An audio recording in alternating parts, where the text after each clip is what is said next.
The transport ship moved slowly through the dark space toward the planet that would become humanity's prison. Captain Jake Harrison stood on the bridge and watched the dead world grow larger on the main screen. 3,000 humans sat in the cargo holds below, waiting to learn if they would live or die on this forgotten rock dot. The Galactic Council had made their decision 6 months ago. Humans were too dangerous to live among the civilized races. They fought too much, asked too many questions, and refused to follow the rules that kept peace in the galaxy. The Council offered humanity one last chance. They could take the criminals, the rebels, and anyone else they wanted to get rid of to this empty planet. If they could make it work, maybe humanity would earn a place in galactic society. If not, at least they would die far from civilized space. Dr. Lisa Martinez looked at her computer screen and shook her head. The numbers were bad. The planet had no breathable air. The soil was poisoned with radiation. There was no water on the surface. The temperature changed from freezing cold to burning hot every few hours. Solar storms had destroyed everything. On this world long ago, the Council had basically told humanity to go die quietly. How long do we have? Jake asked her. Lisa did not look up from her screen. 6 months of food if we are careful, maybe 8 if we eat very little. The air recyclers will work for a year if nothing breaks. After that, she did not finish the sentence. Commander Rick Stone joined them on the bridge. He was an old soldier who had fought in 3 wars before the Council banned human military activities. His job was to keep order among the 3,000 people they were about to dump on this dead planet. The Council observers want to talk to you, he told Jake. The alien delegation waited in the meeting room. There were 5 of them, representing the major races of the Council. They all looked different, but they shared the same expression of disgust when they looked at the humans. Captain Harrison, the lead alien said in its mechanical voice, we want to be clear about the terms of your exile. You will receive basic shelter units and 6 months of food supplies. After that, you are on your own. We will return in 1 year to document the results of this experiment. Jake kept his face calm. And if we succeed in building a colony? The alien made a sound that might have been laughter. Then perhaps we will discuss allowing more humans to join you. But we do not expect success. This world has been dead for 300 years. Nothing grows here. Nothing lives here. We chose it specifically because survival should be impossible. Another alien stepped forward. You should understand that this is mercy. Many Council members wanted to simply eliminate humanity entirely. This way you have a chance to prove you can contribute something useful to galactic civilization. After the aliens left, Jake called a meeting with his senior staff. Lisa brought her scientific data. Rick had security reports. Paul Davis, their chief engineer, showed plans for the basic shelters the Council had provided. Amy Foster, the team's botanist, carried samples of earth seeds she hoped to plant somehow. We need to be honest with everyone, Jake said. The Council expects us to die here. They gave us just enough supplies to make it look like they tried to help. But they picked this planet because they think it will kill us. Paul spread out the shelter blueprints on the table. These buildings are designed for maybe 3 months of use. The materials will start breaking down after that. The power systems are basic. The air recyclers are old models that break easily. Amy held up her seed containers. I brought everything I could, but the soil samples are terrible. The radiation has destroyed all the natural minerals plants need. Even if I can get something to grow, it will take months. Rick looked at the population reports. We have 3,000 people. About 800 are real criminals. The rest are political prisoners, scientists who asked the wrong questions, artists who made the wrong kind of art. The Council cleaned house and sent us their problems. Lisa pulled up images of the planet's surface. There are some cave systems. Underground might be safer from the temperature changes and radiation. The old survey data shows possible water sources deep down. Jake studied the faces around the table. These people had been chosen to die, but they were still human. Humans had survived ice ages and plagues and wars. They had spread across Earth's most hostile places and found ways to live. Maybe the Council had made a mistake. "Here is what we are going to do," Jake said. "We are going to survive. Not just for 6 months, but for years. We are going to build something here that makes the Council sorry they threw us away." The landing took 2 days. The Council observers watched as the humans unloaded their supplies and began setting up the basic shelters. The aliens made notes on their computers and talked quietly among themselves. They seemed pleased that the humans looked scared and confused. But Rick Stone was not confused. He organized work teams and guard schedules. Paul Davis started modifying the shelters before the humans even finished building them. Lisa sent survey teams to explore the nearby caves. Amy began testing soil samples and looking for places where plants might grow. The first week was hard. 2 people died when a shelter failed during a temperature storm. Several more got sick from breathing the thin air. The food tasted bad, and there was not enough of it. Some of the criminals tried to start fights, but Rick's security team stopped them quickly. But something interesting happened during that first week. The humans began to work together in ways that surprised even themselves. The criminals shared their food with the sick people. The scientists taught the artists how to fix broken equipment. The political prisoners organized supply distribution that was fairer than anything the Council had ever managed. Jake walked through the camp every evening and listened to the conversations. People were not talking about giving up. They were talking about improvements. They were making plans. They were solving problems. On the 7th day, the Council observers prepared to leave. Their leader found Jake and delivered what was meant to be a final message. "We will return in 1 year, Captain Harrison. We expect to find detailed records of your colony's failure. These records will serve as proof that humanity cannot survive without Council supervision." Jake watched the alien ship disappear into the dark sky. Then he walked back to the camp where 3,000 humans were busy proving the Council wrong. 6 months had passed since the Council left the humans to die on the dead planet. Jake Harrison stood at the entrance to what had once been a simple cave and was now the heart of a growing underground city. The transformation amazed him every day. Dr. Lisa Martinez had made the first important discovery 2 months after landing. The rocks in the cave systems contained minerals that the Council had never bothered to analyze properly. These minerals could be processed into materials stronger than the basic metals the Council used for construction. More importantly, they could be processed using simple techniques that humans understood. Paul Davis had taken Lisa's discovery and run with it. Instead of trying to repair the failing Council shelters, he began building new structures inside the caves using the local materials. The new buildings were not only stronger but also better insulated against the temperature changes that made surface life so difficult. The underground city now housed all 3,000 colonists in comfort that exceeded their original expectations. Paul's engineering teams had created ventilation systems that cleaned and recycled the air more efficiently than Council technology. They had built workshops where humans could manufacture tools, furniture, and equipment from local resources. Amy Foster had achieved something that even she had thought impossible. Her experimental gardens were not just growing but thriving. The key breakthrough came when she stopped trying to make earth plants grow in alien soil and instead began creating new soil mixtures using human waste, organic matter from failed experiments, and processed cave minerals. The results were remarkable. Earth vegetables grown in Amy's modified soil were larger and more nutritious than anything grown on Earth itself. The harsh conditions that should have killed the plants instead forced them to develop new characteristics that made them stronger. Amy's tomatoes contained proteins that had never existed before. Her grain crops produced twice the normal yield. But the most exciting discovery belonged to Rick Stone's exploration teams.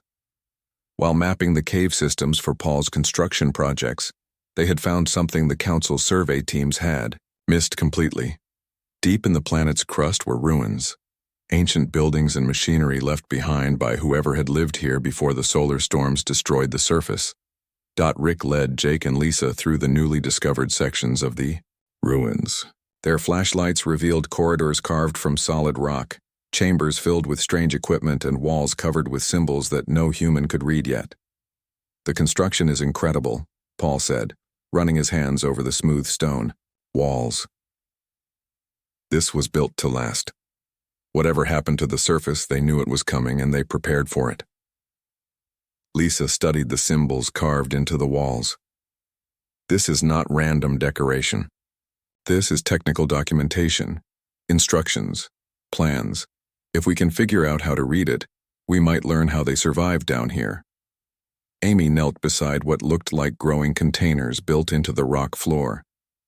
These are farming systems, advanced hydroponic setups that make our Earth technology look primitive, but the design principles are similar to what I have been developing on my own. Rick pointed deeper into the ruins. We have only explored about 10% of what is down there. The tunnels go on for kilometers in every direction. This was not just a shelter. This was a complete civilization.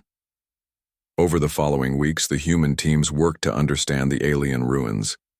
Lisa organized translation efforts that slowly began to decode the wall symbols. Paul studied the ancient machinery and found that much of it was still functional. Amy discovered seed storage areas that contained genetic material from the planet's original ecosystem. The breakthrough came when Paul managed to activate one of the ancient machines. It was a manufacturing device that could process raw cave minerals into finished materials using techniques more advanced than anything in Council space. But unlike Council technology, which relied on energy sources that humans did not understand, the ancient machines used chemical and mechanical processes that human engineers could learn and improve. Jake called a colony meeting to share the discoveries with everyone. The 3,000 humans gathered in the largest cave chamber, which had become their assembly hall. The criminals sat next to the scientists. The political prisoners talked with the artists. The divisions that had existed during their exile were disappearing as everyone worked toward common goals. We are not just surviving, Jake told the assembled colonists. We are discovering things that could change how humans live anywhere in the galaxy. The technology we are learning could make any planet habitable. Lisa presented her translation. Work. The ancient symbols told the story of a civilization that had faced the same solar storms that had supposedly killed all life on the planet. But they had not simply died. They had prepared. They had built underground cities and stored everything they needed to rebuild when the danger passed. Paul showed examples of the new materials they were producing. Metal alloys stronger than anything the Council used. Construction materials that could withstand temperature changes that would destroy Council buildings. Manufacturing techniques that required no imported materials or energy sources. Amy displayed her latest agricultural successes. Hybrid plants that combined Earth genetics with recovered alien genetic material. Crops that could grow in conditions that would kill normal plants. Food production that was not just meeting the colony's needs but creating surplus for storage and trade. Rick reported on the exploration progress. The underground city was much larger than they had imagined. There were manufacturing facilities, power generation systems, and storage areas that could support a population much larger than their current 3,000 people. The ancient inhabitants had built their civilization to last and to grow. But the most important discovery was still being analyzed. Deep in the ruins, the exploration teams had found what appeared to be a communication system. The ancient aliens had not just prepared to survive the surface catastrophe, they had prepared to contact whoever came after them. Jake looked at the faces of his people and saw something that the Council had never expected to see. Hope, determination, unity. The humans were not just surviving on the dead planet. They were becoming something new and stronger. The Council gave us 6 months of supplies and expected us to die, Jake said. We have been here 6 months, and we are just getting started. When they come back in 6 more months, they are going to find something they never planned for. They are going to find humans who do not need their permission to thrive. The Council survey ship approached the planet exactly 1 year after they had left the human exiles to die. The alien crew expected to find ruins and bones. Instead, their sensors detected energy signatures, organized settlements, and atmospheric changes that should have been impossible. Captain Jake Harrison received the incoming transmission in his office, which was carved into living rock 3 levels below the planet's surface. The alien voice was formal and cold, just as he remembered. Captain Harrison, this is Council Survey Team Alpha. We are returning to document the status of the human exile colony. Prepare to receive our inspection team. Jake smiled as he responded. Welcome back.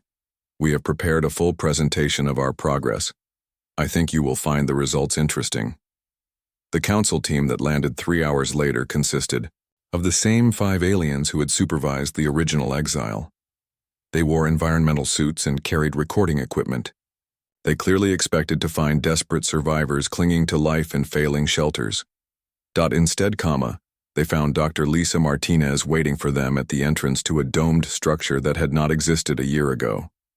The dome was made from materials that their equipment could not identify. It was clearly human construction, but it used principles that their databases did not contain. "Gentlemen," Lisa said, using the universal translator, "welcome to New Haven Colony. Population 3,215. The lead alien's head turned sharply. "Population increase? How is that possible?" Lisa's expression did not change. "Births. 15 babies in the last 6 months. All healthy. We expect more soon." She led them through the dome into an area that made the aliens stop walking entirely. The space was filled with growing plants under artificial lighting. The air was clean and warm. Human children played in open areas while adults worked at tasks that looked organized and purposeful. Paul Davis joined the tour as they moved deeper into the settlement. He wore clean clothing and looked well-fed. His smile was genuine as he explained the construction techniques they had developed. "We discovered that the local minerals could be processed into excellent building materials. The underground cave systems provided natural climate control. We simply expanded on what nature had already provided." The aliens followed in silence as Paul showed them manufacturing areas where humans were producing tools, furniture, and equipment. The machinery was clearly advanced, but it was not council technology. It was something new. Amy Foster met the group at the entrance to the agricultural sections. The growth chambers stretched in all directions, filled with plants that the aliens had never seen before. The air was thick with oxygen and carried scents of flowers and growing food. "We now produce 3 times more food than we need," Amy explained. "The surplus is being stored for population expansion.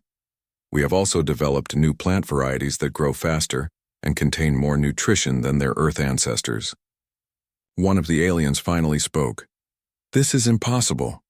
Our survey showed that this planet could not support life. The soil is poisoned. The atmosphere is toxic." Amy led them to a viewing window that looked out over the transformed landscape. Where there had once been barren rock, green plants now grew in organized patterns. The air outside was still thin, but it was no longer toxic. Weather patterns moved across the sky in ways that suggested a functioning ecosystem. "The soil was poisoned," Amy agreed. "But Earth plants are very adaptable when given proper support. We created new soil mixtures and introduced beneficial bacteria. The planet is healing itself." Rick Stone joined the tour as they moved to the security and exploration sections. His teams had mapped thousands of kilometers of underground passages and chambers. They had also made discoveries that changed everything the Council thought they knew about this planet. "The previous inhabitants did not die from solar storms," Rick said, leading the aliens to a room filled with translated documents and recovered artifacts. "They prepared for the storms. They went underground and waited. The surface damage was supposed to be temporary." Lisa took over the explanation. "We found their records. This planet was attacked by an orbital bombardment that was designed to look like natural solar activity. Someone wanted the original inhabitants dead and wanted to hide the crime." The aliens' reactions were immediate and telling. They stopped taking notes. They looked at each other with expressions that the humans had learned to recognize as fear and guilt. Jake appeared as the tour reached the communication center. The ancient alien equipment had been restored and improved with human modifications. It was now capable of sending messages across interstellar distances without using Council communication networks. "We have been in contact with other species," Jake said casually. "Races that the Council has not told us about. Independent civilizations that trade with each other without Council oversight. They are very interested in our technological developments." The lead alien's voice was sharp. "That is not permitted. All interstellar communication must be approved by the Council." Jake's smile was polite but firm. "The Council exiled us from civilized space. We are no longer subject to Council regulations. We are a free human colony on an independent world." Paul led them to the final stop on the tour. The power generation facility used principles recovered from the ancient ruins but improved with human engineering. It produced more energy than the colony could use while creating no waste or pollution. "We are completely self-sufficient," Paul explained. "We do not need supplies from Council space. We do not need Council technology. We do not need Council permission for anything we do here."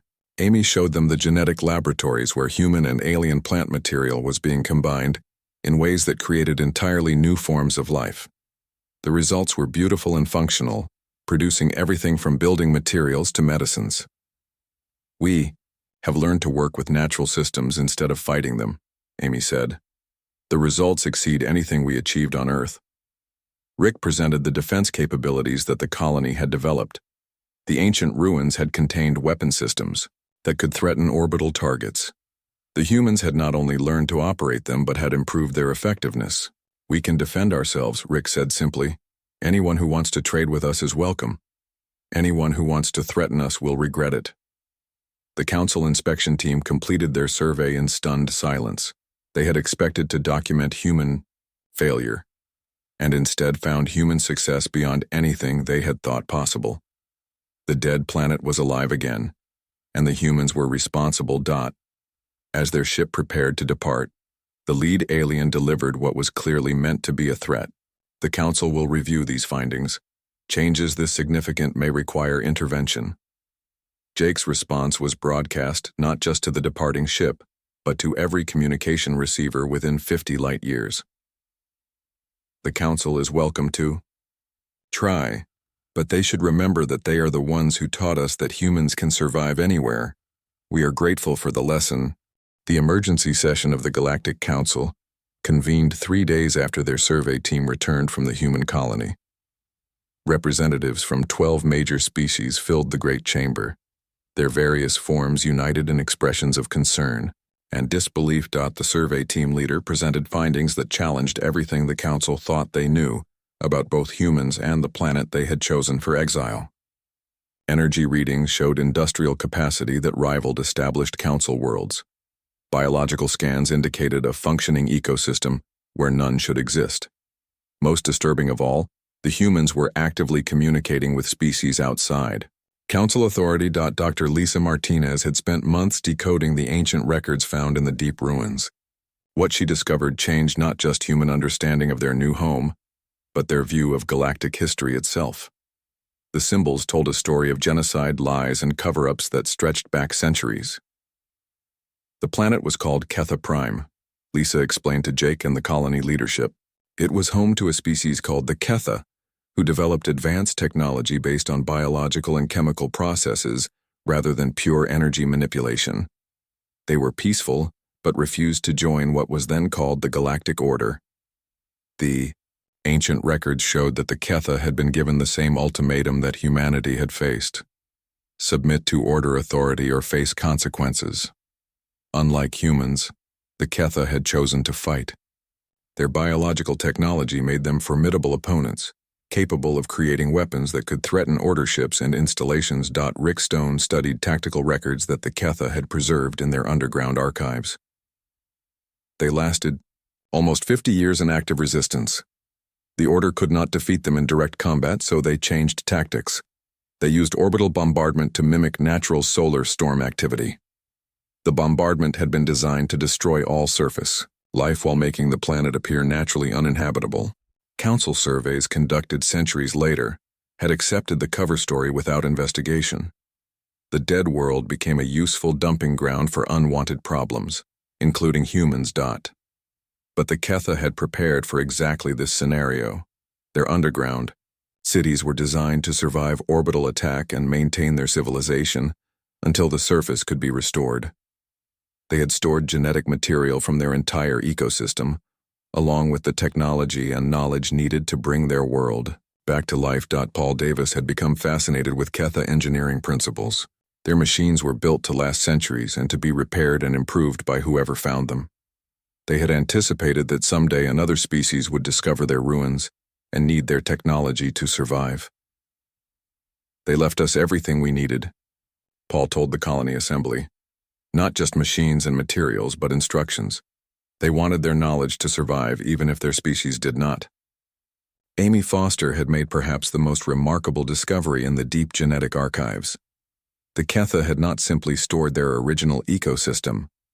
They had been actively improving it, creating hybrid organisms that could adapt to changing conditions and recover from environmental damage. They knew their world might face destruction again, Amy explained.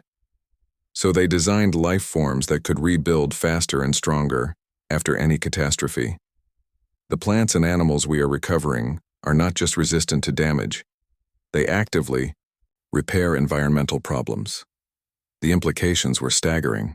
The humans were not just learning to use ancient technology. They were inheriting the life's work of an entire civilization that had spent centuries preparing for exactly the situation humanity now faced. Jake called in the communication specialists who had been working to contact other species using the restored Ketha networks. What they had learned about galactic politics was disturbing but not surprising. The Council is not the only game in town, reported Communication Chief Ben Murphy. There are at least 30 independent species that trade with each other without Council oversight. Most of them have had conflicts with the Council at some point. They are very interested in what we are doing here. Several of these independent species had sent diplomatic messages expressing willingness to trade with the human colony. They offered raw materials that humans could process using Ketha technology in exchange for finished goods that exceeded Council quality standards. More importantly, they offered information about Council activities that painted a picture of systematic oppression and expansion. The Council regularly used exile, economic pressure, and military threats to force independent species into compliance. Those who refused faced the same fate as the Ketha. Lisa had also discovered Ketha records about other species that had been eliminated or exiled by the order that later became the Council. In each case, the same pattern emerged. Demands for submission, followed by economic pressure, followed by military action disguised as natural disasters or internal conflicts. We are not the first, Lisa told the leadership meeting. The Ketha were not the first. This has been going on for thousands of years. The Council maintains power by eliminating anyone who might threaten their authority. Rick's security teams had been preparing for the inevitable Council response. The Ketha defense systems were not just functional, but had been improved with human modifications. The underground cities could withstand orbital bombardment.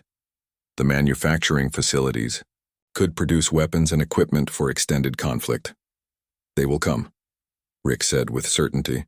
The Council cannot allow a successful human colony to exist. It would encourage other species to resist. They will try to destroy us just like they destroyed the Ketha. But humanity had advantages that the Ketha had lacked. The galaxy was larger, now with more independent species and more alternative communication networks. The humans had allies that the Ketha had never had. Most importantly, the humans knew what was coming. Paul had been working with recovered Ketha starship designs. The ancient blueprints showed vessels built for exploration and defense, using technology that was compatible with human engineering principles. The colony now had the capability to build spacecraft that could travel to other systems without using Council space lanes. Amy S. Agricultural programs had reached the point where the colony could support a much larger population. Food production continued to increase as the planet's ecosystem recovered. Climate modification was proceeding ahead of all projections. New Haven was becoming a garden world. Jake stood before the colony assembly and delivered news that would have seemed impossible 2 years earlier. We are no longer exiles. We are colonists. We are builders. We are the inheritors of a great civilization that prepared the way for us. He gestured toward the screens showing recovered Ketha records. They knew that someday another species would find their world and face the same choices they faced. Submit or resist. They chose resistance and paid the price. But they made sure their knowledge would survive to help whoever came next. The assembly hall filled with 3,000 voices raised in agreement. The humans had been sent to die on a dead world. Instead, they had brought it back to life and made it stronger than it had ever been. The Council had created exactly what they feared most: humans who were truly free and could not be controlled. When the Council comes back, Jake concluded, They will find that their greatest mistake was teaching humanity that we could survive anywhere and build anything. We are grateful for the lesson. 2 years after the humans had been exiled to die on a dead world, the Galactic Council faced a crisis that threatened the foundation of their power. The planet now called New Haven was not only thriving, but actively challenging Council authority. Throughout the galaxy, Captain Jake Harrison stood in the command center of what had once been ancient Ketha ruins and was now the heart of human interstellar operations. Screens showed real-time communications with 47 independent species, trade negotiations with 17 different worlds, and construction progress on 12 exploration vessels designed using hybrid human Ketha technology. The transformation was complete. What had begun as an exile had become the foundation of something the galaxy had never seen, a truly free civilization that owed nothing to the Council and feared nothing they could threaten. Dr. Lisa Martinez had become humanity's voice to the galaxy.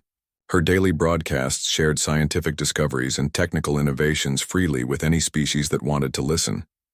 The information flow was changing the balance of power as independent worlds learned they could achieve Council-level technology without Council oversight. The response has exceeded all our projections, Lisa reported to the Leadership Council. We have received requests for technical assistance from over 200 species. Most of them are asking for help with the same problems we faced: environmental restoration, resource processing, defensive systems. The Council had tried to suppress Lisa's broadcasts, but the Ketha communication networks operated on principles that Council technology could not block or trace. Every attempt to silence human transmissions had failed, and the failures had been broadcast to the entire galaxy. Paul Davis had revolutionized manufacturing across dozens of worlds. His combination of human engineering and Ketha technology produced results that exceeded Council standards while using materials and techniques that any species could learn and apply. We have established production partnerships with 31 independent worlds, Paul told the Council. They provide raw materials. We provide processed goods and manufacturing equipment. Everyone benefits except the Council monopolies. The economic impact was already visible. Council trade revenues were dropping as independent species learned they could produce their own advanced technology. Worlds that had been dependent on Council imports were becoming self-sufficient. The foundation of Council power was eroding. Amy Foster had achieved something that would change the galaxy forever. Her combination of human agriculture and Ketha biological engineering had created crop varieties that could grow on previously uninhabitable worlds. Desert planets were becoming farms. Toxic worlds were being cleaned and restored. We have sent seed packages and growing instructions to over 100 worlds, Amy reported. The results are consistent. Planets that the Council wrote off as worthless are becoming productive. Species that were dependent on food imports are becoming exporters. Rick Stone's exploration teams had made contact with several species that the Council claimed had been extinct for centuries. The truth was more disturbing. These species had been driven into hiding by Council expansion, surviving in remote systems, while their homeworlds were occupied and exploited. The galaxy is much larger and more populated than the Council admits, Rick explained. There are entire regions of space that they claim are empty, but are actually full of independent civilizations. The Council has been lying about galactic demographics for centuries. The most significant development was the formation of what humanity called the Free Worlds Alliance. 23 species had signed agreements to share technology, provide mutual defense and coordinate resistance to Council expansion. The alliance was growing daily as more species learned that independence was possible. Jake received the expected communication from the Council on the 2nd anniversary of human exile. The message was formal and threatening, demanding immediate compliance with Council authority and surrender of all territory and technology. His response was broadcast live to every inhabited world in known space, to the Galactic Council and all who serve them. 2 years ago, you sent 3,000 humans to die on what you called a dead world. You expected us to fail because you believe that survival requires your permission and prosperity requires your approval. You were wrong. Jake gestured toward screens showing New Haven's transformed landscape. Cities of living crystal rose from valleys that had been barren rock. Forests covered mountains that had been lifeless stone. Rivers ran clean, and full where there had been only dust. We did not just survive, we discovered the truth about this world and about you. The Ketha people who lived here were destroyed not by natural disaster, but by orbital bombardment ordered by your predecessors.